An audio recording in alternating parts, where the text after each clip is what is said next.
철학사를 조금 부드럽게 이렇게 해보자고 개설한 강좌입니다. 제목을 그래서 매력적인 철학자들과 차를 마시다 해서 좀 부드럽게 붙여봤는데, 제일 첫 번째 오늘 강의가 헤라크레이토스를 만나 신비를 이야기하다, 이렇게 제목을 붙여봤고요. 그래서 조금 뭐라 그럴까, 철학 이야기에 본격적으로 들어가는 대목도 있겠지만 그 말고 조금 이렇게 부드럽게 접근하는 그런 대목들도 있겠습니다. 우선 이 강의록을 만들면서 어떤 상상을 했느냐 하면, 직접 그 철학자를 만나보면 참 좋지 않을까, 이런 생각을 해본 거예요. 현실적으로 불가능하죠. 현실적으로 불가능한데, 가능한 한 좀 그렇게 이야기를 직접 만나는 방식으로 한번 해봤으면 좋겠다 했는데 잘 안 돼요. 잘 안 되는데, 일단 읽어보도록 합니다. 제일 처음에 이제 프롤로그라고 해놓고요. 차를 마시다라고 해서 차에 관한 생각을 조금 해봤습니다. 우리가 이제 이 탁자에 둘러싼 차를 이제 마시는 일들이 좀 많습니다. 요즘은 주로 커피를 마시죠. 그 차를 마신다라고 할 때는 커피를 마실 때보다는 조금 부드럽고 여유가 있는 것 같은 느낌이 들겠습니다. 그래서 혼자 멀리 풍경을 바라보면서 차를 마실 수도 있겠고요. 하지만 이제 혼자 마시는 것보다 또 몇몇이 마주보며 함께 차를 마시면 자연스럽게 대화가 오고 간다 하겠습니다. 그 대화가 어떤 내용의 것이냐에 따라서 차 맛도 달라질 것이다, 이런 생각을 할 수 있겠고요. 그런데 엉뚱한 생각을 해봅니다. 차를 마시는데 몇 명쯤 앉아가지고 마시면 제일 좀 차의 효과를 또는 대화의 효과를 낼 수 있을까 할 때에 네 사람은 좀 많은 것 같고, 두 사람은 또 너무 부담스럽고, 세 사람이 좀 적당하지 않는가. 그래서 이제 우리가 보통 대화를 나눈다라고 할 적에 조금 가능하면 어떤 자신이 살아온 어떤 삶에 대한 어떤 내밀한 구석들을 좀 이렇게 이렇게 끄집어내서 같이 이야기를 했으면 좋겠다, 이런 생각이 있죠. 그렇지 않고서 막 그냥 수다를 떨다시피 해서 시간을 보내고 이렇게 헤어질 때 되면은 왠지 좀 허전한 느낌이 들긴 하겠습니다. 그래서 그러한 허전한 느낌을 좀 이렇게 방어해낸다 할까요? 좀 이렇게 회피할 수 있다 할까? 피할 수 있다라고 하는 내용 중에 하나가 철학 이야기가 될 수가 있다라고 합니다.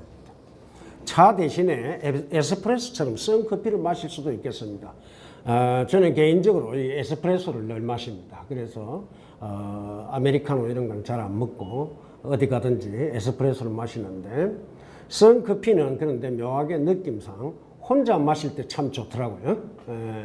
같이 마실 때는 특히 에스프레소는 대한민국에서 양을 얼마 안 주잖아요. 그래서 마시다 보면 내가 가장 먼저 마셔버리고 다른 사람은 아메리카노 많이 해가지고 천천히 먹고 있어서 좀 진도를 맞추기가 좀 쉽지가 않은데, 혼자 마시면 이렇게 책을 보면서 혼자 마신다든지 하면 훨씬 더 좀 에스프레소의 효과가 더 나타나는 것 같습니다. 그래서 쓴 커피는 혼자 마시는 게 좋은 것 같고, 차는 왠지 혼자 마시는 것도 가능합니다만 함께 마시는 것이 좋을 것 같다. 커피를 차처럼 부드럽게 마셔보자고 고안해내온 것이 아메리카노가 아닐까 생각을 하고요. 조금 이런 어떤 질적인 거를 좀 생각을 해보면, 차는 왠지 좀 둥글고 은은한 것 같고, 커피는 특히 에스프레소 같은 경우에 날카롭고 직설적인 것 같다. 그래서 우리가 감각적이라고 하는 부분들이 대상에 대해서 우리가 감각적인 부분들을 암암리에 이렇게 느끼고 이렇게 받아들이고 하는 대목들이 있습니다.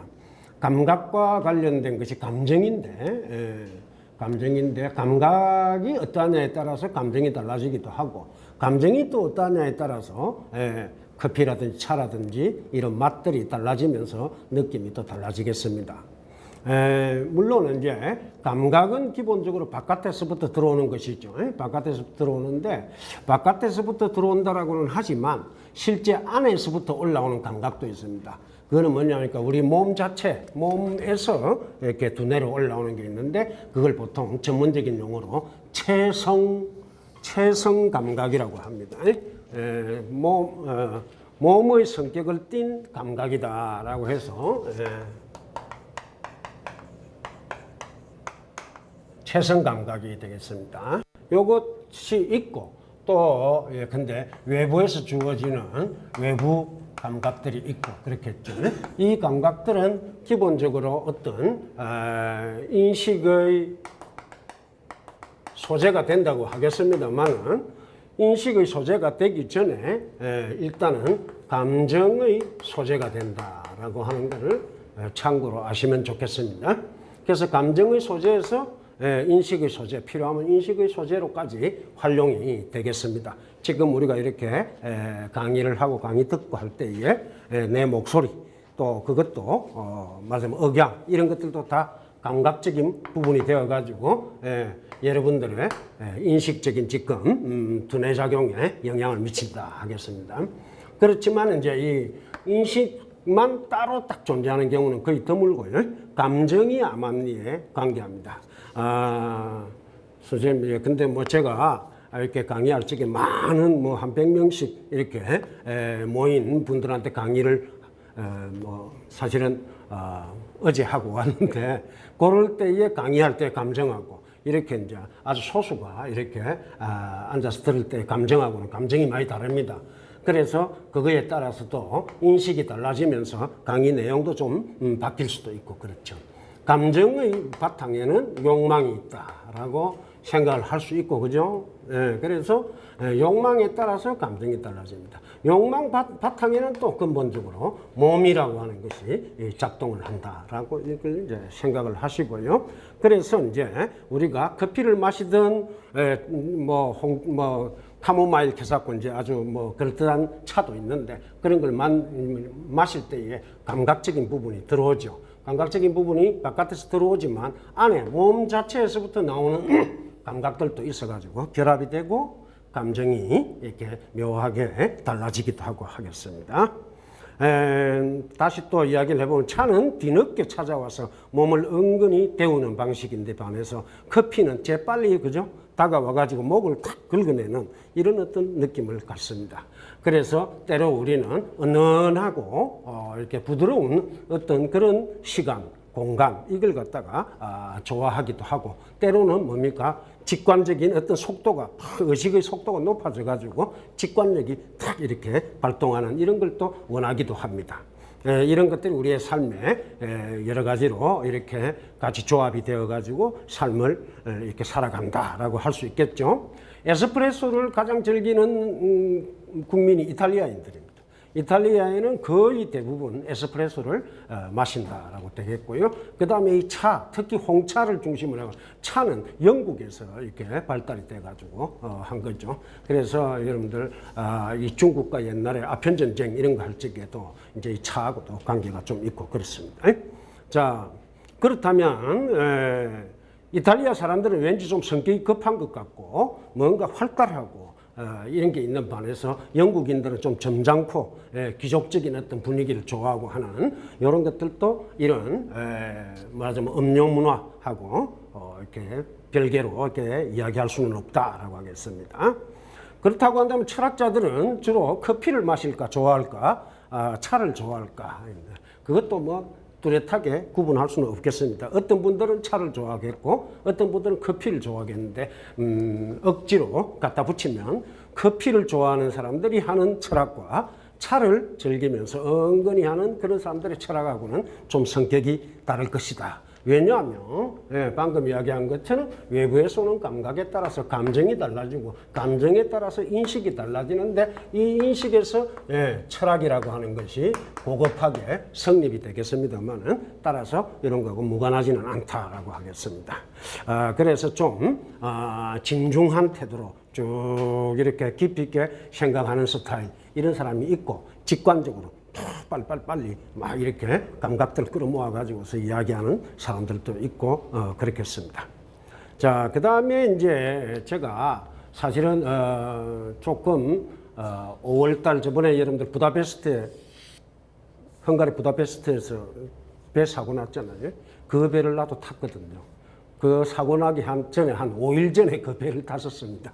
그런데 그때 정말 부다페스트 진짜 야경이 좋더라고요. 어쩌다가 한 몇십 년 만에 나가봤는데 그때 이제 이번에 나가 돌아다니면서 보니까 이게 내가 여행을 온 게 아니고 관광을 하고 있구나 이런 생각을 하게 됐습니다. 그래서 그 밑에 이야기인데 여행하고 관광하고 그래서 다니면서 좀 구분을 하려고 생각을 해봤습니다. 그랬더니 결국은 여행이라고 하는 것은 어떤 거기 내가 간 곳에 어떤 사람들의 삶 속에 좀 들어가야 여행이라고 할 수 있고, 그렇지 않고 관광은 바깥에서 구경만 하는 거.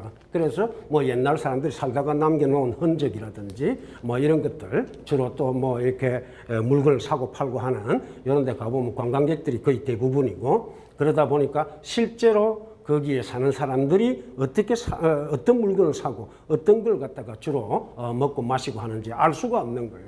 그래서 다음부터는 절대로 이런 관광 여행은 비싼 돈 들여가면서 가서는 안 되겠구나 이런 생각을 했습니다. 그러다가 보니까 여기들 제가 써놓은 게 있는데 5번째 줄에 에피소드 5번째 줄에요. 프라이빗 프라퍼티라고 써놓은 그런 집에다가 관광지인데 관광지 좀 유명하다 보니까 그 집이 하나 있는데 그거 보니까 이렇게 써놨어요. 프라이빗 프라퍼티라고. 이게 그러니까 자기 개인적인 재산이다 비슷한 이런 거죠. 왜 그걸 써놨을까 하니까 함부로 사람들이 막 이게 또 관광 무슨 코스에 속하는가 해가지고 아무렇게나 막 들어올라 그러고 문을 두드리기도 하고 막 이러니까 그런 걸 써놓은 것 같아요. 그래서 그런데 그 집 앞에 벤치에 진짜 그 현지인 같은 거기에 거주자인 것 같은 분이 이렇게 앉아 계시길래 그 집하고 참 풍경이 맞는 것 같아서 사진 찍으려고 한번 이렇게 내가 미리 양해를 구하고 했어야 되는데 그리 못하고 그냥 찍으려고 하니까 손을 막 흔들 찍지 말라고 조금 표정이 안 좋더라고요. 이제 이런 것들인데 이야기인즉슨 여행이라고 하는 것은 삶 속에 깊이 들어가는 거다. 깊이 들어갈수록 여행의 맛은 더 진하게 느껴질 것이다 이런 건데, 그렇다고 한다면 이걸 우리의 삶에 적용을 할 수가 있지 않겠는가. 우리의 삶도 분명히 내가 나의 삶을 사는데 나라고 하는 존재가 나의 삶에 대해서 얼마만큼 깊이 있게 들어가느냐 이것이 있겠습니다. 자칫 잘못하면 나의 삶을 그냥 마치 구경하듯이 이렇게 될 수도 있겠고, 좀 더 깊이 들어가 가지고서 여행을 한다 또는 여행보다 더 깊이 들어갈 수도 있겠죠. 이렇게 이제 생각을 할 수도 있겠습니다. 그래서 뭐 철학이라고 하는 것이 원래 뜻이 뭡니까? 철학은 지혜를 사랑한다 이런 거죠. 요 오늘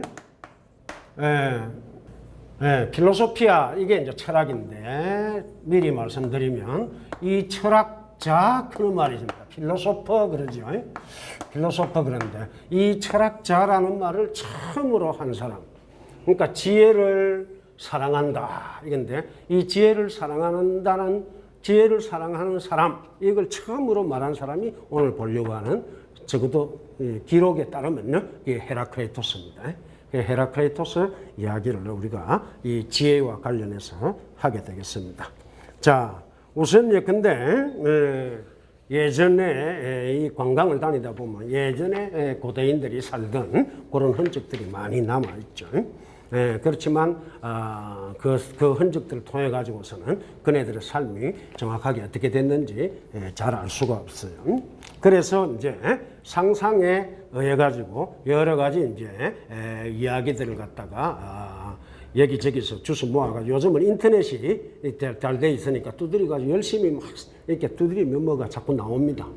그래서 이제 우리가 상상을 통해서 이제 여러 가지 자료들을 바탕으로 해가지고 요 이제 헤라클레이토스에게 이제 만나라, 헤라클레이토스 선생님을 만나러 한 가본다 이렇게 되는 겁니다. 그래서 이제 우리가 고대 철학사, 이 철학사를 할 때 뭐 적어도 2500년씩 막 거슬러 올라가는데 그것도 그냥 구경하듯이 하는 것이 아니라 그 그분들의 삶 속으로 좀 최대한 들어갈 수 있으면 좋겠다 하는데 잘 안 되겠죠. 쉽지는 않겠습니다. 근데 들어가 보려고 노력하는 거죠. 그래서 한번 봅니다. 2페이지입니다. 지금 우리는 과거에 대한 관광이 아니라 과거 속으로 그래서 여행을 해야 한다. 거기 그곳을 돌아다녀야 하고 누군가의 집에 들러 인사를 하고 짐짓 반가운 표정과 몸짓으로 함께 어울렸으면 좋겠다 이런 겁니다. 그렇게 되면은 이제 그네들이 이제 철학적으로 철학사를 통해서 남겨놓은 여러 가지 말들 또는 아주 멋진 말들이 참 많은데 매력적인 말들이 많은데 그 말들이 그냥 내 삶과 직접 연결되지 아니하고 그냥 그 이제 하나의 상식 비슷하게 이렇게 되는 것보다 같이 이야기하는 방식으로 생각을 하면 좀 내 삶에 깊이 스며들지 않겠느냐 이런 생각을 하는 것이죠. 그래서 이제 시간을 이제 거슬러 올라가 봐야 됩니다. 시간을 거슬러 올라간다라고 하는 것이 과거로 여행이다 이렇게 이야기될 수 있겠죠. 과거로 여행인데 그게 거슬러 올라가기 좀 쉽지는 않죠. 2500년 이상 거슬러 올라가야 됩니다. 시간을 그래서 한번 쭉 빠른 속도로 거슬러 올라가 봤습니다. 그랬더니 바다를 가운데 두고 아테네와 마주하고 있는 그래서 밑에 여기에 보면은 왼쪽에 지금 이 지도는 주로 이제 요즘으로 칠 것 같은 터키 중심으로 되어 있는 거고요. 그래서 왼쪽에 아테네만 잠시 나타나 있습니다. 조그마한 글씨로 왼쪽 아주 왼쪽에 아덴 해가지고서 아테네가 있고요. 오른쪽에 이제 여기가 보면은 킹덤 오브 리디아라고 써놨습니다. 킹덤 오브 리디아. 킹덤 오브 리디아인데 요 나라의 에페소스라고 하는 아주 유명한 도시가 있습니다. 그 에페소스가 지금도 대단한 관광지로 이렇게 되어 있는 모양인데 그 에페소스에서 태어난 인물이 누구냐 하니까 헤라크레이토스가 에페소스에서 맞아 태어나가지고 고대 철학사, 서양의 고대 철학사의 하나의 중요한 어떤 족적을 남겼다 할까요? 그렇게 되겠습니다. 그래서 이제 우리가 이 에페소스를 찾아가는 거죠. 에페소스 찾아갑니다.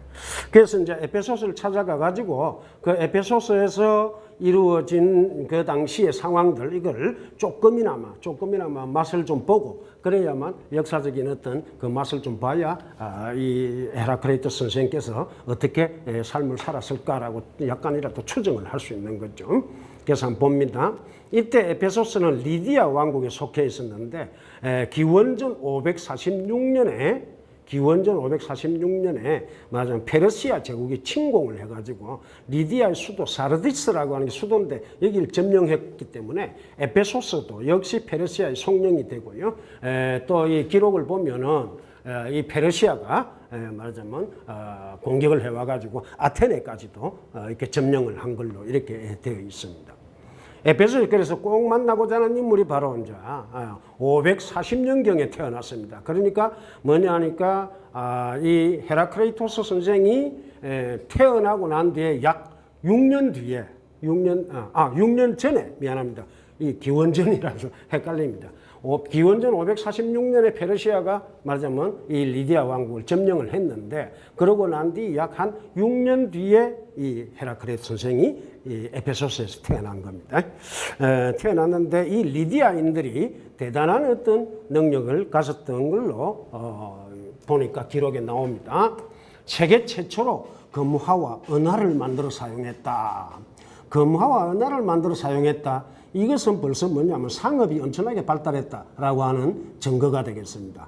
상업이 발달했다라고 하는 것은 말하자면은 생산력이라든지 이런 것들도 같이 겸해서 이렇게 강화됐지 않았냐 이렇게 볼 수 있고요. 그 다음이 좀 중요합니다. 최초로 상설 소매점을 세웠다. 상설 소매점. 이거는 우리가 지금 보는 뭐 대부분의 가게들은 다 상설 가게지요. 늘 그 집이 가면 있습니다. 그런데 가끔씩 제가 사는 데가 일산인데 일산시장이라고 재래시장이 있는데 이 재래시장은 늘 있는 게 아니고 수요일, 목요일 요 이틀 정도 이렇게 장이 섭니다. 옛날에는 우리가 전통적으로 5일장이라 그랬죠. 5일마다 장이 서가지고 그러면 5일마다 장이 서는 장에 가가지고서 물건만 주고 사고 팔고 하는 게 아니고 뭐 이렇게 동네 사람들의 안부도 묻고 누가 시집을 갔다 뭐 누가 죽었다 등등 이런 이야기를 막 하면서 일종의 그 시장 자체가 5일장이 공동체를 형성해 나가는 중요한 매개가 됐던 것이 매개 장소가 됐던 겁니다.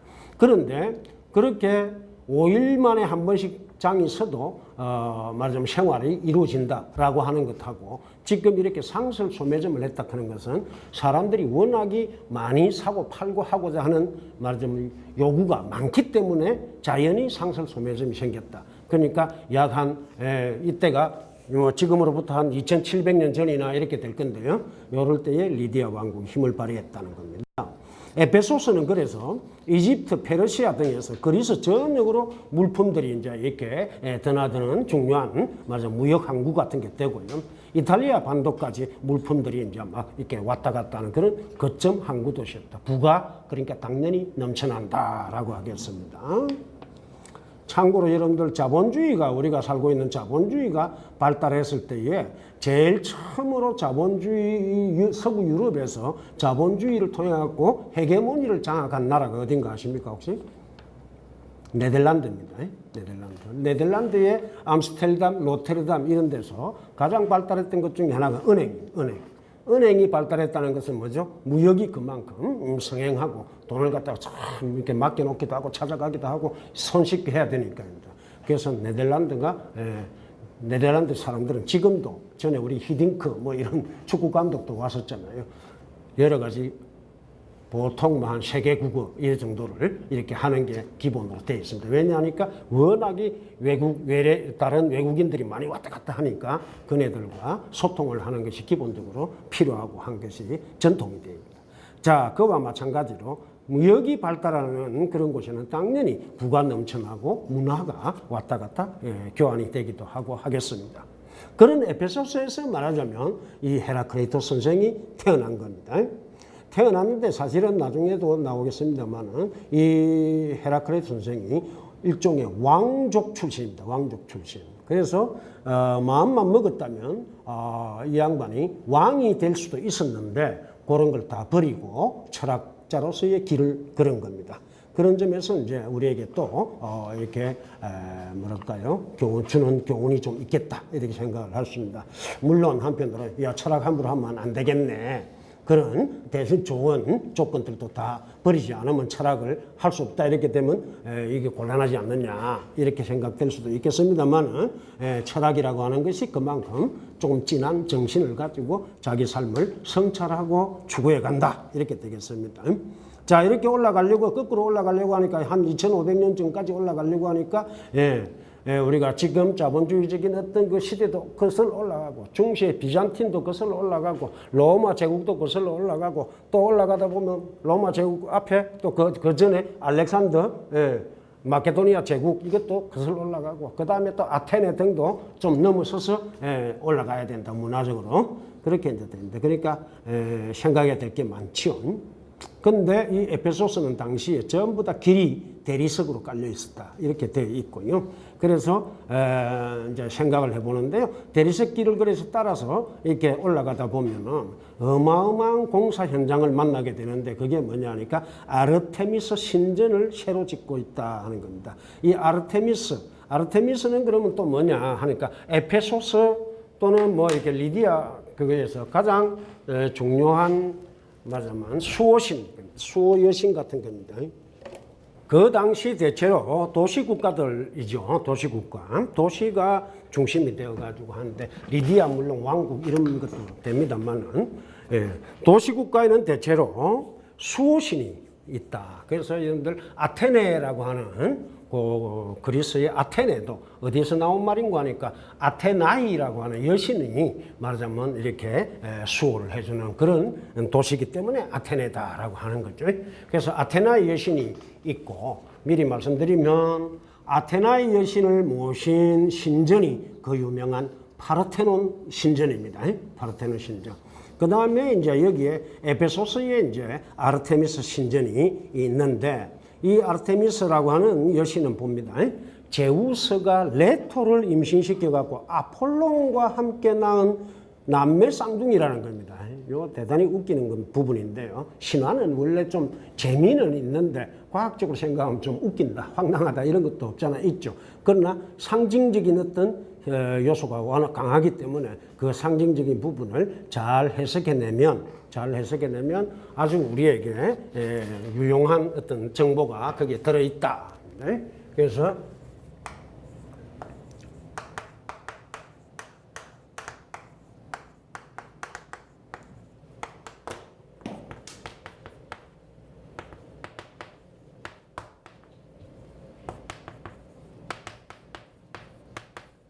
비신화화 그런 개념이 있습니다. 비신화화.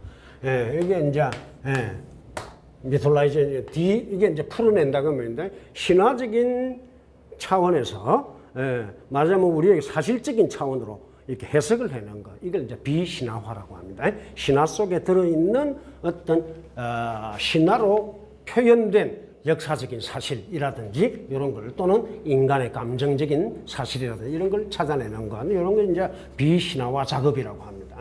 그 신화를 무조건 황당한 이야기다 이렇게만 치부할 수는 없다라고 하는 거죠.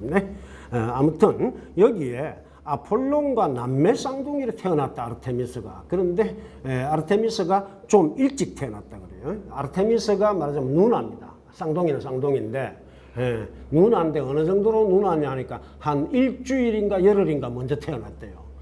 이 신화는 좀 이런 쌍둥이는 잘 없는데, 그래서 뭐냐 하니까 좀 자기가 일찍 태어났다 해가지고 동생 아폴론이 태어날 때 도움을 줬다. 엄마가 아폴론을 잘 낳을 수 있도록, 레토가 잘 낳을 수 있도록 마치 뭐 산파라도 되는 것처럼 이렇게 도움을 줬다, 이런 식이 있습니다. 그러면서 이 아르테미스는 또 수천여의 여신이고, 무엇보다도 중요한 것은 풍요의 여신이라는 겁니다. 그래서 오른쪽에 그게 지금 사진 오른쪽에 있는 여신상이 있죠. 여신상이 있는데 이렇게 되어 있는데, 이게 이제 맞으면 복원된 건데, 기록을 보고서 복원된 건데, 보면은 가슴이 약 21개인가 됩니다. 가슴이. 맞으면 유방이 한 21개쯤 됩니다. 이게는 뭐냐 하니까 여러분들 유방이 많을수록 뭐죠? 여러 말하자면 이 자식들을 갖다 키울 수 있는 거잖아요. 그래서 풍요와 다산의 여신으로 되어가지고, 옛날에는 당연히 인구가 많으면 많을수록 강력한 어떤 국가를 만들 수가 있잖아요. 그래서 많은 애를 낳는 게 그야말로 국가의 힘이 되기도 하고, 또는 뭐 가족들의 힘이 되기도 하고, 이제 이런 거하고 관계가 있겠습니다. 그래서 3페이지로 넘어가서 보시면 대략 이제 지금 에페소스를 찾아가는 사람들이, 에페소스를 찾아가는 관광객들 중에 많은 사람은 기독교인들입니다. 왜냐하면 여러분들 신약 성서에 에베소스 그런 게 있거든. 에베소서 그런 것은 사도 바울이 말하자면 이렇게 신도들에게 편지를 보낸 겁니다. 그게 서신인데, 에베소에 있는, 즉 에페소스에 있는 신도들에게 편지를 보낸 것이, 신앙생활을 잘 하라고 편지 보낸 게 에베소서라고 하는 신약 성경이 있습니다. 그러니까 기독교인들은 이 에페소스에 관광을 갖다가 많이 가는 겁니다. 그건 뭐냐 하니까 사도 바울이 거기에 많이 드나들었다, 이렇게 되는, 지도를 하고 많이 드나들었다, 이렇게 되는 거니까요. 근데 이제 가다 보면 아르테미스 신전이 중요한 하나의 유적이다 해갖고 데려간다는 겁니다. 데려가는데 막상 가보면 왼쪽 사진이 있죠. 기둥 하나 멀쩡하게 서 있는 거, 이거 하나밖에 없는 거예요. 이거 하나밖에 없는데 이걸 보러 가는 겁니다. 근데 실제로 이제 기록을 바탕으로 해서 그림으로 복원을 한 것이 오른쪽입니다. 그래서 이제 이 엄청난 어떤 규모의 신전이었다라고 되는 건데요. 밖에는 이렇게 열주라 그래가지고 기둥이 쭉 늘어선 걸 열주라 그럽니다. 열주라 그러는데 바깥에 이렇게 열주만 보이니까 안에 텅 빈 공간 같은데 그게 아니고, 안에 구조물 공간들이 아주 복잡하게 다 되어 있어가지고 그 중에 가장 중심에 이 아르테미스 여신이 우뚝 서 있는 겁니다. 엄청나게 큰 규모로 서 있는 겁니다. 요게 길이가 우리가 보기에 앞뒤로 길이가 130m고요. 석조 기둥 높이가 18m쯤 된다고 하니까 이 뭐 보통이 아니고요. 요건 이제 그냥 이렇게 하면 좀 실감이 안 나는데 파르테논 신전의 약 2배 크기쯤 된다.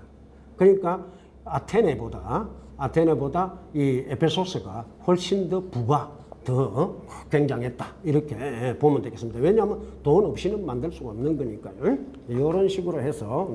그러면은 왜 이렇게 신전을 크게 지을까?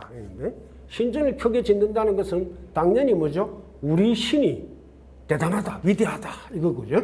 그 신이 수호하는 우리도 대단하다, 이런 거고. 그 다음에 혹시 용기를 잃게 되는 사건이 벌어지더라도 위대한 신이 우리를 도와준다. 이런 게 이제 용기를 북돋우고 하는 그런 게 있죠.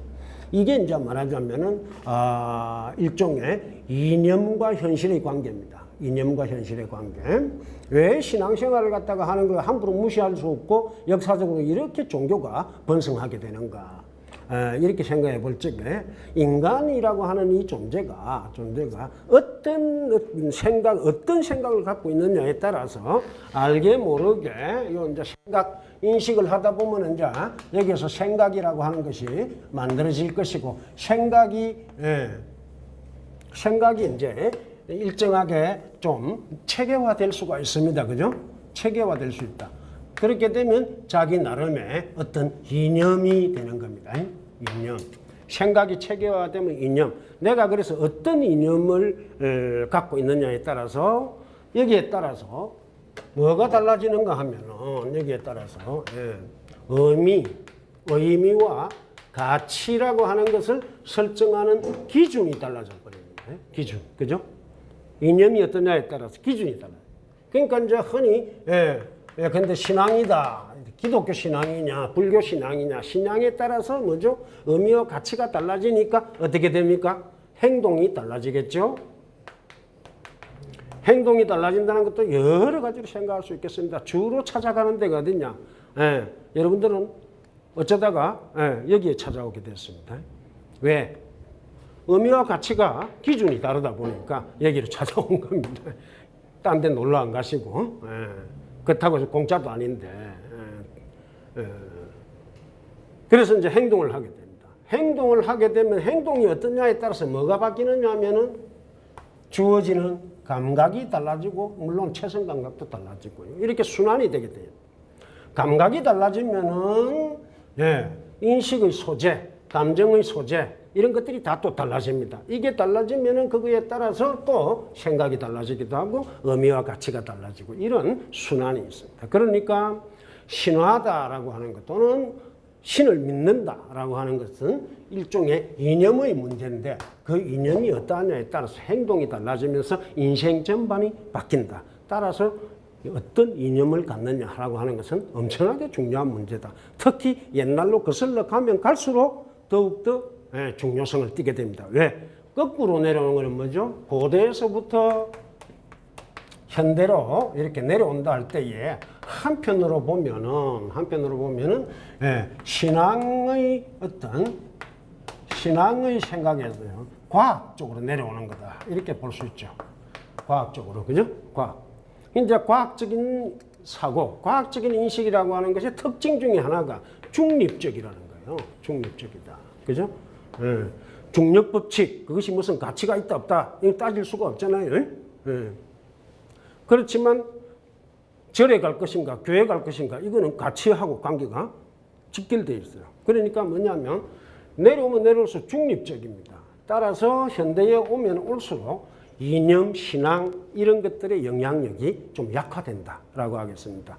그런데 그게 무조건 좋은 거냐 또 꼭 그런 것만도 아닙니다. 왜냐하면 기준이 약해지니까 행동의 기준 내가 뭘 해야 될 것인가 뭘 추구해야 될 것인가 이런 것들이 상대적으로 약화된다라고 하겠습니다. 그렇게 되니까 한편으로는 또 윤리도 뭐죠? 윤리도 약화될 수 있다. 이렇게 이제 이해해야 되는 거죠. 이런 어떤 부분들을 생각을 해볼 필요가 있습니다. 그래서 일사불란하게 많은 인민들을 많은 사람들을 말하자면은 일사불란하게 행동하도록 하기 위해서는 뭐가 필요합니까? 요 이념 이념 혹은 이데올로기 이러죠. 이데올로기. 요즘 뭐 대한민국 정치할 때 이데올로기에 사로잡혀가지고 아직도 이념적인 공격을 하냐 빨갱이라 그러고 뭐 하느냐 이런 이야기가 나오는데요. 공산주의 사회주의 찾는 것도 다 이념의 문제죠. 자유주의 그런 것도 이념의 문제라고 할 수 있고요. 이제 그런 부분들이 이제 이런데 또 우리가 신이다, 신전이다, 또는 뭐 신상이다 이런 걸 갖다가 생각할 때 그냥 웃기네 이런 게 아니고 야 이렇게 왜 이렇게 크게 했을까? 다 이유가 있는 것이죠. 그렇게 생각을 하시면 되겠습니다. 아무튼 요게 또 에베소서에 신전이 있으면 보통 이쪽 그리스 또는 헬라스 전체를 헬라스 그러는데 이 헬라스 문명에 있어서는 신전이 있으면 그 밑에 아고라라고 하는 광장 같은 게 있는데 이 광장이 딴 게 아니고 시장 역할도 하고 정치적인 토론을 하는데도 되고 이런 겁니다. 아크로폴리스 뭐 아고라 사고 하는 게 다 그럽니다. 그러면 또 옆에 조금 내려가면 보통은 또 원형 극장이 또 딱 있어가지고 원형 극장에서는 주로 또 연극 같은 것도 하고 그 다음에 뭐 이렇게 한가운데 씨름 같은 것, 레슬링 같은 것도 하고 뭐 이렇게 했던 그런 삶으로 살아갑니다. 참고로 아테네 같은 경우에는 원형 극장에서 1년에 상연된 연극이 약 한 500개쯤 된다고. 500회. 그러니까 평화시에 아테네의 그 문화라 생활이라고 하는 것은 엄청났다 이렇게 볼 수가 있습니다. 그런 걸 참고로 하시고 헤라클리토스로 들어가겠습니다.